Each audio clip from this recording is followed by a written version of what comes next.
Queridos, nesse momento nós vamos passar para o momento do sermão, da pregação, da palavra do Senhor. Eu quero convidar a você que abra sua Bíblia no livro do profeta Ageu. Livro do profeta Ageu, capítulo 1. Livro do profeta Ageu, capítulo 1.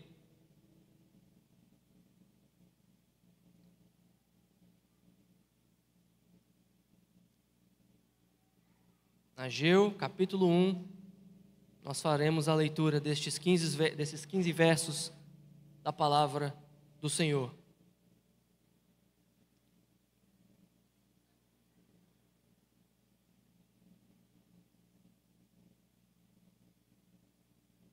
Se o papai e a mamãe tiver com dificuldade aí, criança, ajuda ele a achar Ageu, tá bom?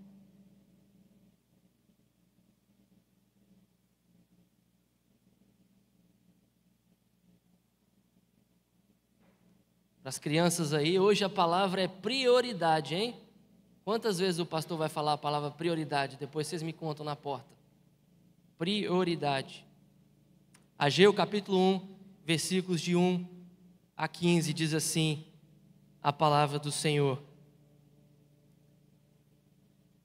No segundo ano do rei Dario, no 6º mês, no primeiro dia do mês, veio a palavra do Senhor, por intermédio do profeta Ageu, a Zorobabel, filho de Salatiel, governador de Judá, e a Josué, filho de Josadaque, o sumo sacerdote, dizendo: Assim fala o Senhor dos exércitos. Este povo diz: não veio ainda o tempo em que a casa do Senhor deve ser edificada. Veio, pois, a palavra do Senhor por intermédio do profeta Ageu, dizendo: acaso é tempo de habitardes vós em casas apaineladas, enquanto esta casa permanece em ruínas? Ora, pois, assim diz o Senhor dos exércitos: considerai o vosso passado. Tendes semeado muito e recolhido pouco. Comeis, mas não chega para fartar-vos. Bebeis, mas não dá para saciar-vos. Vestir-vos, mas ninguém se aquece. E o que recebe salário, recebe-o para pô-lo num saquetel furado. Assim diz o Senhor dos exércitos: considerai o vosso passado. Subi ao monte, trazei madeira e edificai a casa. Dela me agradarei e serei glorificado, diz o Senhor. Esperastes o muito, e eis que veio a ser pouco. E esse pouco, quando o trouxestes para casa, eu com um sopro o dissipei. Por quê? Diz o Senhor dos exércitos: por causa da minha casa, que permanece em ruínas, ao passo que cada um de vós corre por causa de sua própria casa. Por isso o céu sobre vós retém o seu orvalho, e a terra os seus frutos. Fiz secar sobre a terra e sobre os montes, sobre o cereal, sobre o vinho, sobre o azeite e sobre o que a terra produz, como também sobre os homens, sobre os animais e sobre todo o trabalho das mãos. Então Zorobabel, filho de Salatiel, e Josué, filho de Josadaque, o sumo sacerdote, e todo o resto do povo atenderam à voz do Senhor, seu Deus, e às palavras do profeta Ageu, as quais o Senhor, seu Deus, o tinha mandado dizer, e o povo temeu diante do Senhor. Então Ageu, o enviado do Senhor, falou ao povo, segundo a mensagem do Senhor, dizendo: eu sou convosco, diz o Senhor. O Senhor despertou o espírito de Zorobabel, filho de Salatiel, governador de Judá, e o espírito de Josué, filho de Josadaque, o sumo sacerdote, e o espírito do resto de todo o povo. Eles vieram e se puseram ao trabalho na casa do Senhor dos exércitos, seu Deus, ao 24º dia do 6º mês. Até aqui a leitura da palavra do Senhor. Vamos orar? Senhor nosso Deus, esta é a tua palavra, que é lâmpada que ilumina os nossos pés, é luz que guia os nossos passos. E à medida, ó Deus, que nos preparamos para a entrada de um novo ano, que a tua palavra possa nos fazer considerar as nossas prioridades, considerar aquilo que o Senhor deseja que nós façamos neste próximo ano. Fala conosco, nós rogamos, no nome de Jesus Cristo. Amém. Você já fez a sua resolução de ano novo? Metas para o ano que vem? Quem sabe uma dieta que você prometeu começar depois do churrasco de hoje à noite? Ou quem sabe a promessa de que ano que vem a academia vai dar certo? Ou o planejamento, não, ano que vem eu vou estudar mais. Não, ano que vem eu quero passar na prova tal. Talvez você já tenha se planejado para fazer algumas coisas.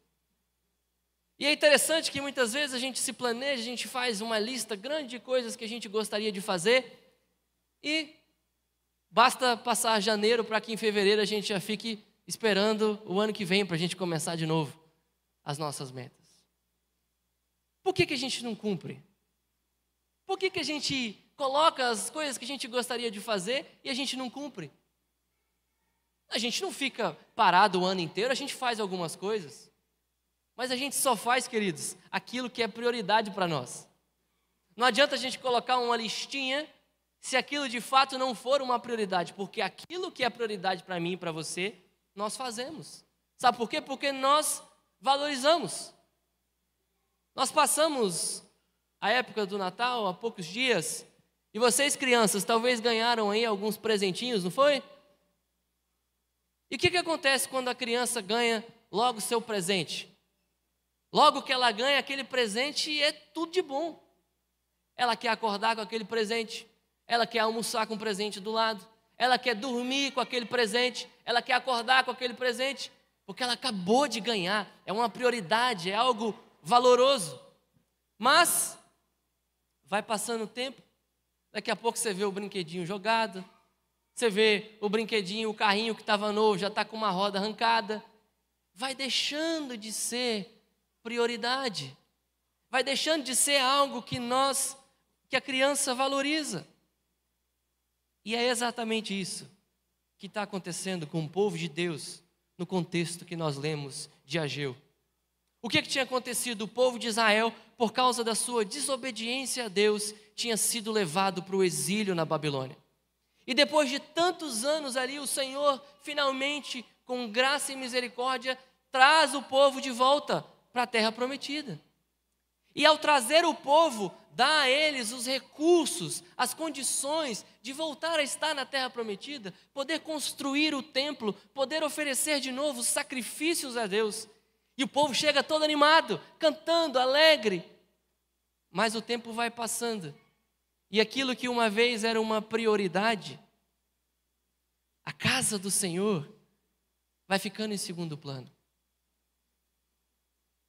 Não é tanto assim mais uma prioridade. E aqui está o profeta Ageu, 16 anos depois que o povo voltou do exílio. E eles ainda não terminaram de construir novamente o templo. Eu e você, queridos, não somos chamados como cristãos do Novo Testamento. Eu e você não somos chamados para construir um templo físico. Porque agora no Novo Testamento nós vemos que a igreja do Senhor é o corpo de Cristo, é a igreja que é o edifício que nós edificamos, o povo de Deus, não com pedras mais de concreto como no Velho Testamento, mas agora no Novo Testamento, como diz o apóstolo Pedro, pedras vivas que somos eu e você. E tantas vezes quando nós, como teremos nessa noite a profissão de fé, quando nós professamos a nossa fé, quando nós cremos no Senhor, a gente começa animado, a gente quer servir a Deus, é a nossa prioridade. Mas o tempo vai passando e às vezes a gente vai desanimando também. O tempo vai passando, as dificuldades vão aparecendo e tantas vezes eu e você vamos deixando isso de lado. A edificação do povo de Deus, o louvar a Deus, o servir a Deus passa a ser algo secundário. Portanto, queridos, o chamado deste texto, para mim e para você nessa noite, é revejam suas prioridades. E que momento oportuno? O momento em que nós pensamos um novo ano, planejamos o que faremos no novo ano. Nada melhor do que pensarmos em rever as nossas prioridades. É isso que nós vamos ver, queridos, neste texto. O Senhor nos chama a rever as nossas prioridades, para que nos arrependamos das prioridades erradas.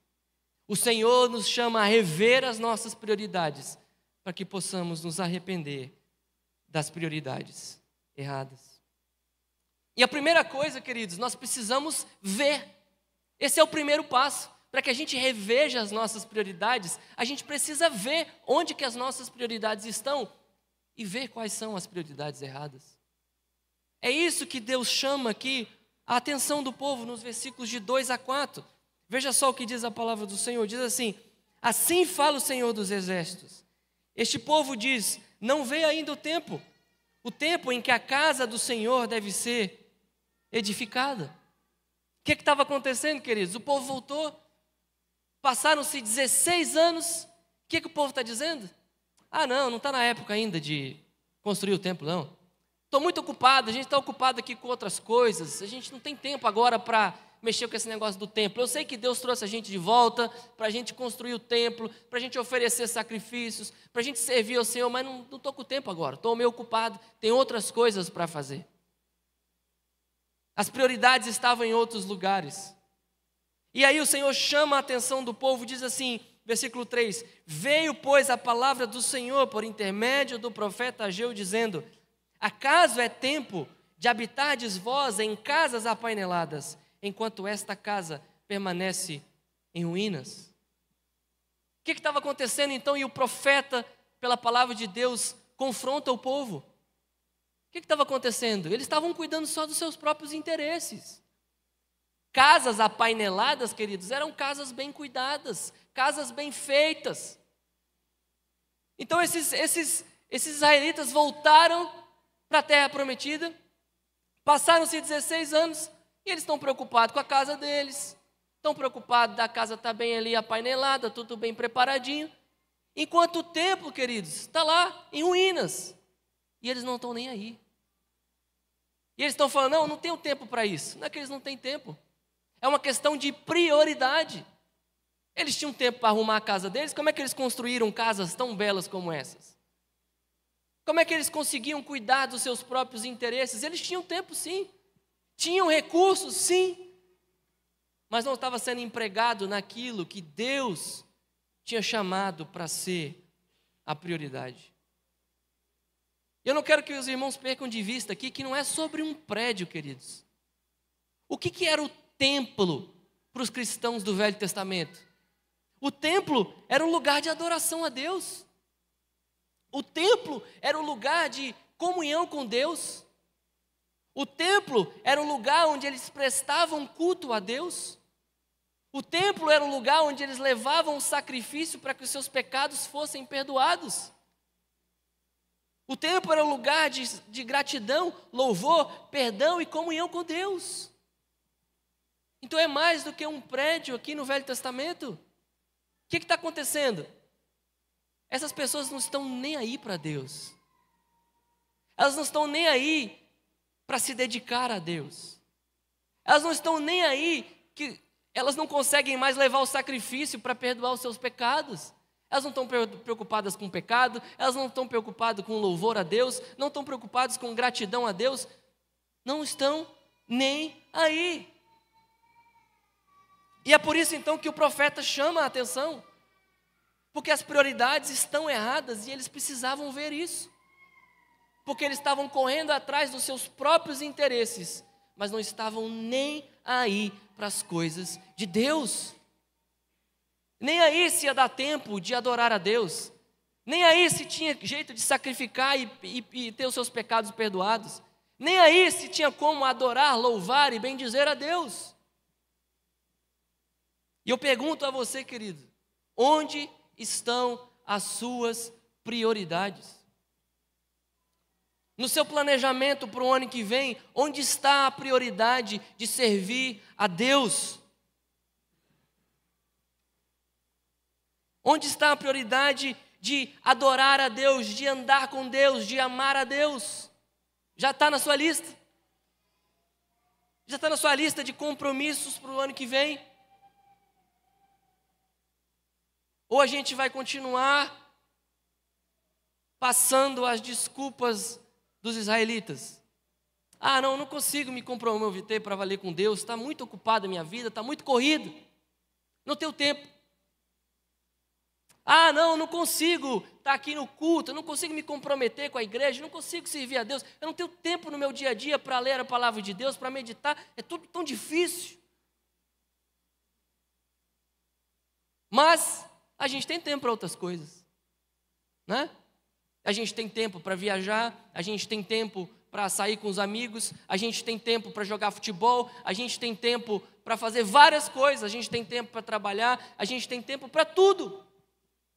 Então não é uma questão de tempo, não é uma questão de recursos, mas sim uma questão de prioridades, queridos. E é por isso que Deus chama a minha e a sua atenção, para que nós possamos rever as nossas prioridades. Para que as nossas prioridades reflitam as prioridades de Deus. Você está vivendo as suas prioridades em torno de quem? Quando nós olhamos para a sua vida ou para a minha vida, nós vemos que quem é o nosso Deus? Nós mesmos, porque nós só trabalhamos e fazemos tudo pelo nosso próprio interesse? Ou Deus dos céus e da terra, que merece toda a honra e toda a glória?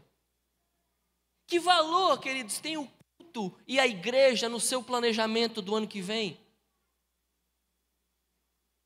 Que valor tem o culto? É algo que você vai planejar a sua semana, o seu ano que vem, e quando der vai vir para a igreja? É algo, o compromisso com a igreja é algo que quando der tempo, o que der eu deixo para a igreja? O dia a dia da vida com Deus vai ser o que sobrar ou vai ser a prioridade, queridos?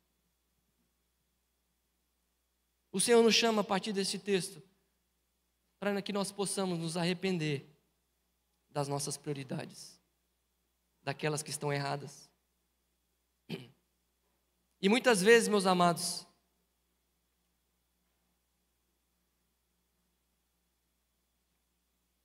nós vemos que as prioridades estão erradas, mas fazemos questão de esquecer disso. Muitas vezes nós não vemos, ou quando vemos, resistimos ver aquilo.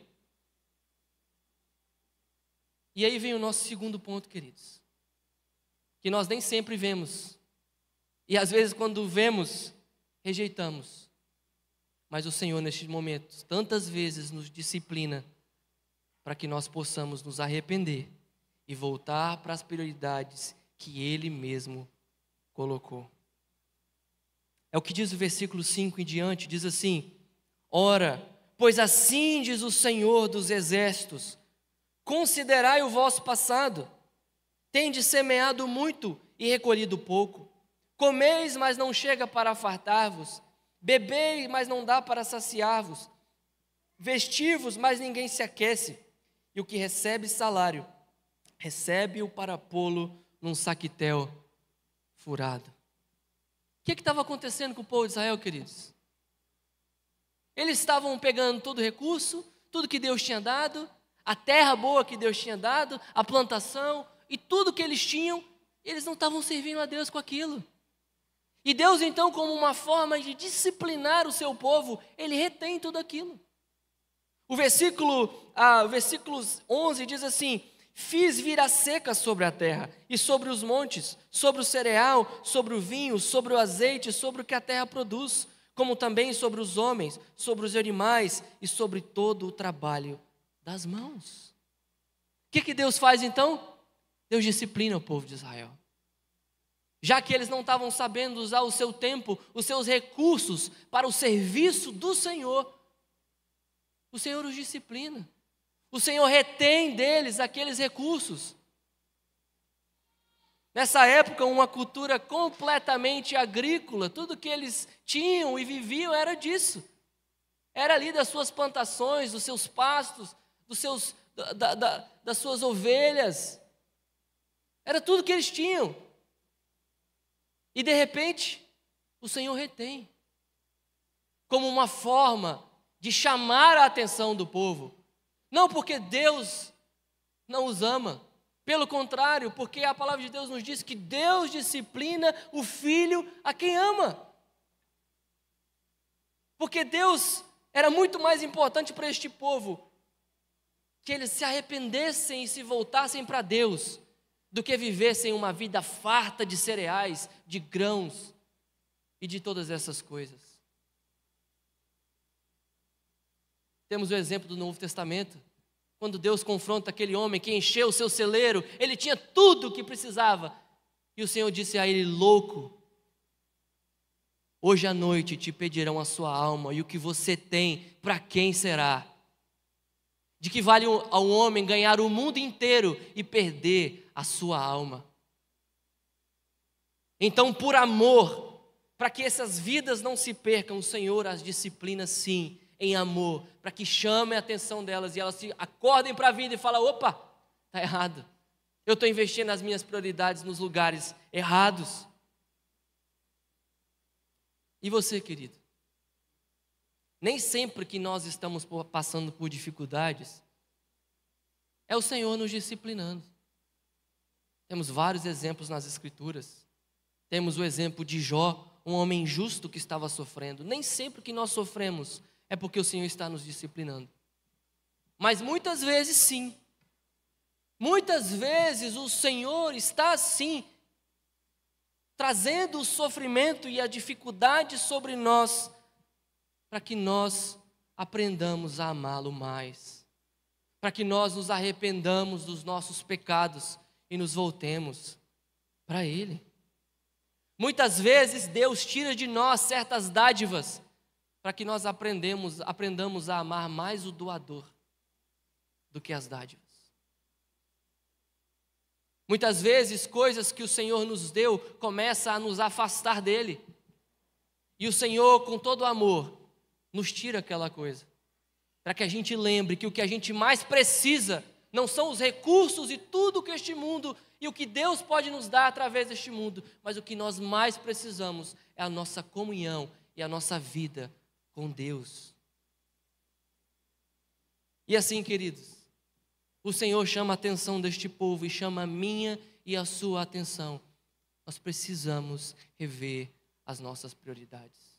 Nós precisamos olhar para a nossa vida, olhar para o nosso planejamento e ver onde as nossas prioridades estão erradas. E precisamos nos arrepender. Sabe quando você entra numa contramão? Já aconteceu com você? Está dirigindo e de repente entra numa contramão à noite e você só vê aquele tanto de farol vindo na sua direção. E você se assusta. É um alerta, você fala: nossa, que susto. Eu preciso sair daqui, eu preciso virar o carro. A direção está errada. É este o alerta da palavra de Deus para mim e para você. Se você tem colocado as suas prioridades simplesmente neste mundo, se você tem colocado o seu tesouro simplesmente nas coisas deste mundo, se você tem amado mais este mundo do que a Deus, se o Senhor não é a sua prioridade, você está no caminho errado. E este texto é o farol piscando para você: você está no caminho errado. Esse caminho não te leva para a eternidade com Deus. Reveja as suas prioridades. Arrependa das prioridades erradas. E para isso, queridos, em primeiro lugar, nós precisamos ver as nossas prioridades erradas. Mas em segundo lugar, mesmo quando a gente não vê, a gente precisa aceitar a disciplina do Senhor. Mas em terceiro e último lugar, queridos, não basta a gente saber de tudo isso. Mas uma vez que nós vemos as nossas prioridades, a gente precisa obedecer as prioridades dadas por Deus. Uma vez que nós entendemos essa mensagem, nós precisamos obedecer às prioridades dadas por Deus. É o que acontece com o povo aqui a partir do versículo 12, diz assim: então Zorobabel, filho de Salatiel, e Josué, filho de Josadaque, o sumo sacerdote, e todo o resto do povo atenderam à voz do Senhor, seu Deus, e as palavras do profeta Ageu, as quais o Senhor, seu Deus, o tinha mandado dizer, e o povo temeu diante do Senhor. Versículo 14: O Senhor despertou o espírito de Zorobabel, filho de Salatiel, governador de Judá, e o espírito de Josué, filho de Josadaque, o sumo sacerdote, e o espírito de todo o resto do povo. Eles vieram e se puseram ao trabalho na casa do Senhor dos exércitos, o seu Deus. Depois de serem confrontados, então, pelo Senhor das suas prioridades erradas, pela palavra do Senhor e agir do Espírito Santo, Deus desperta esse povo então em obediência, e eles então sobem para construir o templo. Eles agora entendem que a prioridade é o templo do Senhor, que a prioridade é a adoração a Deus, é servir a Deus, é amar a Deus e servir o povo de Deus. E essa é a mensagem para mim e você, querido, para que nós também obedeçamos às prioridades de Deus para nós, que são as mesmas. As mesmas. Você quer priorizar a Deus neste novo ano? Então, em primeiro lugar, querido, priorize a adoração a Deus. Coloque como meta do seu novo ano priorizar a adoração a Deus. Priorizar entre todas as formas que nós podemos adorá-lo, o culto a Deus. O dia do Senhor, o dia de estarmos aqui para ouvirmos a palavra pregada, orarmos, podemos cantar, este meio de graça que Deus nos deu para nos alimentar a nossa fé. Coloque como meta na sua família, ano que vem, eu e a minha família serviremos ao Senhor. Eu e a minha família adoraremos ao Senhor. Priorize isso, queridos.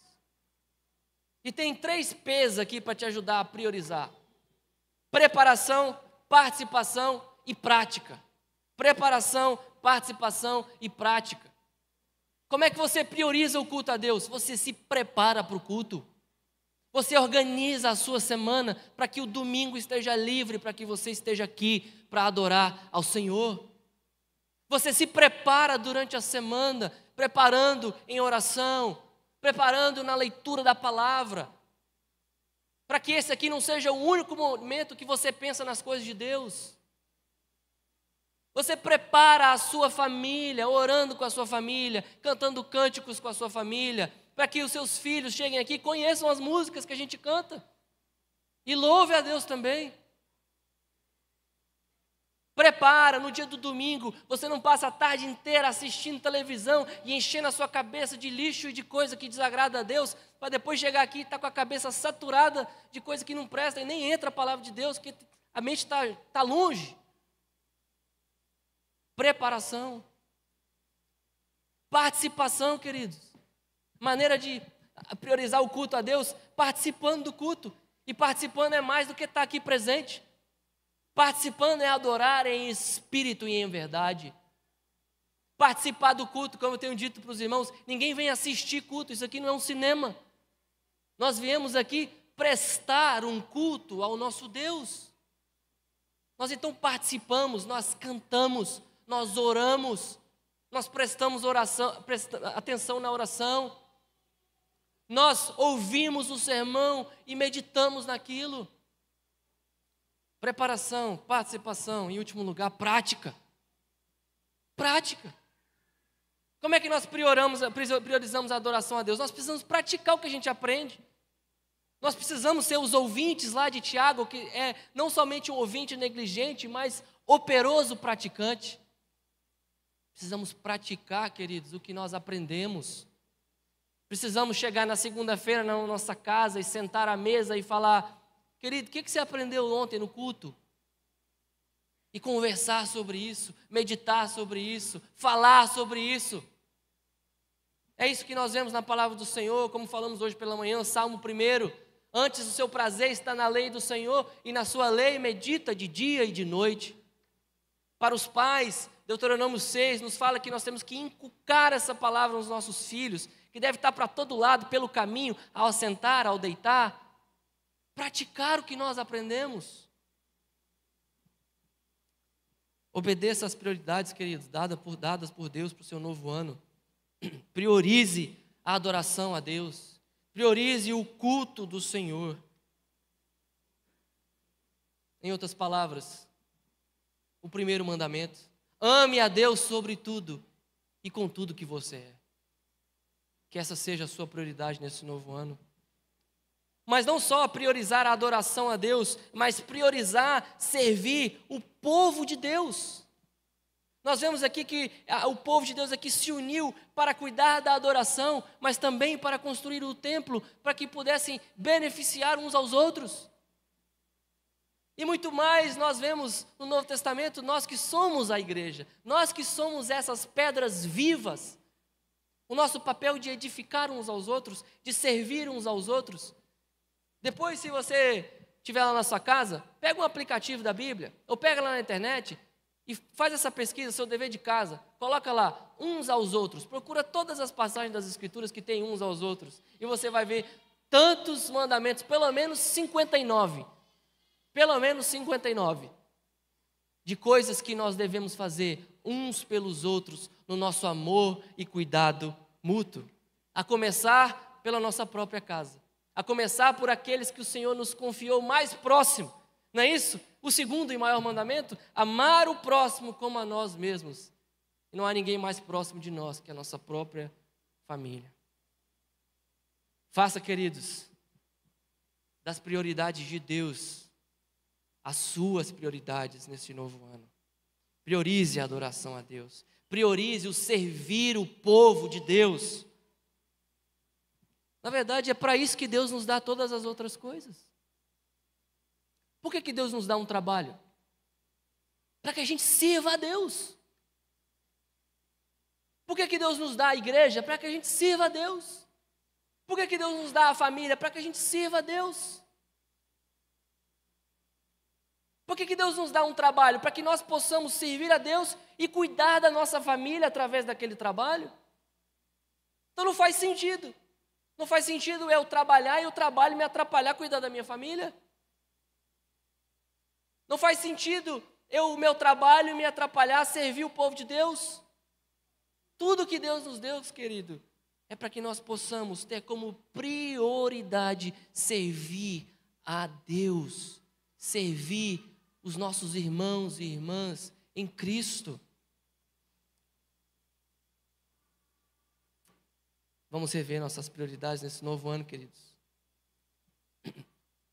Vamos nos arrepender das prioridades erradas. Vamos ver aquilo que está errado. Vamos aceitar a disciplina do Senhor para que nós possamos ver onde Ele está nos corrigindo. E vamos fazer das nossas prioridades as prioridades de Deus.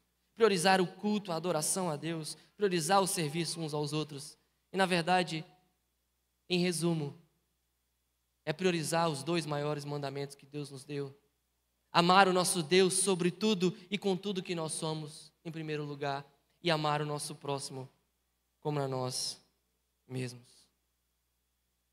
Encerrando, queridos, a minha oração por todos nós é que assim como a palavra do Senhor pregada pelo profeta Ageu foi usada pelo Espírito Santo para despertar essa igreja aqui, que essa palavra pregada nessa noite possa ser usada pelo Espírito Santo para transformar o meu e o seu coração.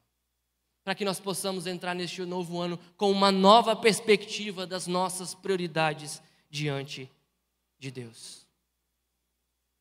E as dificuldades virão. Os momentos difíceis virão. Os momentos em que a gente vai querer desanimar de servir a Deus virão. Mas isso aconteceu com esse povo também. Depois leia lá a história de Esdras e Neemias. Havia uma oposição ferrenha contra eles. Havia gente que não queria que eles construíssem esse templo de jeito nenhum.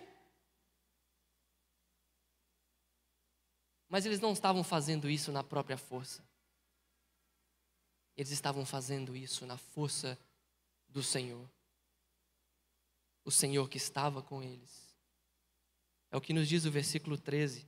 Olhe com atenção o versículo 13.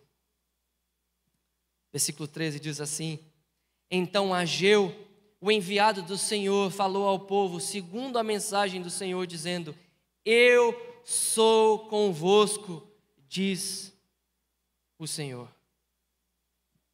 Essa é a promessa de Deus para mim e para você. Essa é a promessa de Deus para a sua igreja. As dificuldades virão. As dificuldades para priorizar a Deus e as coisas de Deus virão. As dificuldades por querer amar a Deus na nossa família, no nosso trabalho, as perseguições talvez virão. Mas nós temos essa promessa: o Senhor é com a sua igreja. E assim como Ele transformou a situação aqui, Ele pode transformar a nossa vida, a nossa igreja, o nosso coração. E eu quero que você atente a um último detalhe aqui. Nós vemos aqui, queridos, no versículo 1, um detalhe de data aqui, mas que faz muita diferença. Diz assim o versículo 1: no segundo ano do rei Dário, no sexto mês, no primeiro dia do mês. Era o sexto mês, no primeiro dia, quando a profecia foi dada ao povo. Agora leia o que diz o versículo 15. Ao 24º dia do sexto mês. 24 dias. 24 dias se passaram desde o momento que Deus falou com o povo e transformou o povo. E veja, não é só isso que está envolvido. O versículo 14 nos diz o seguinte: o Senhor despertou o espírito de Zorobabel, filho de Salatiel, governador de Judá, e o espírito de Josué, filho de Zosadaque, o sumo sacerdote, e o espírito do resto do povo. Aqueles Deus não moveu só um e outro, mas nós vemos aqui que pela palavra anunciada, pelo Espírito Santo de Deus, Deus despertou o governador de Judá, Deus despertou o líder religioso de Judá, Deus despertou todo o povo, tudo isso em 24 dias. Isso não teria acontecido se não fosse verdade a promessa: o Senhor é convosco. E queridos, essa é a promessa de Deus para mim e para você. O Senhor é contigo, o Senhor é com a sua igreja. E Ele provou isso na cruz, pagando o maior preço de todo, para que Ele pudesse nos dar esse acesso a Deus. E é a promessa do próprio Senhor Jesus quando Ele nos dá a missão, porque Ele diz: e eis que estou convosco todos os dias até a consumação do século. O Senhor é contigo, querido. Comece esse ano com a decisão de priorizar o Senhor Jesus e as coisas dele, e viver com Ele para a honra e glória do nome do Senhor. Vamos orar. Senhor nosso Deus, obrigado a Deus por este ano que se encerra e este novo ano que se inicia. Ó Deus, nós oramos a Ti e Te rogamos que o Senhor nos ajude a ver onde as nossas prioridades estão erradas. Ó Deus, que o Senhor nos ajude a nos arrepender, aceitar tantas vezes a disciplina do Senhor e que possamos colocar como prioridade aquilo que o Senhor mesmo quer. Que nós possamos priorizar a adoração a Ti, o culto ao Senhor. Que nós possamos valorizar o servir o povo do Senhor. Que o Senhor nos abençoe como igreja. Sabemos que o Senhor é conosco e que o Senhor nos dê essa certeza e, movidos pelo Senhor, que vivamos para a honra e glória do Teu nome. Essa é a nossa oração. Em nome de Cristo Jesus. Amém.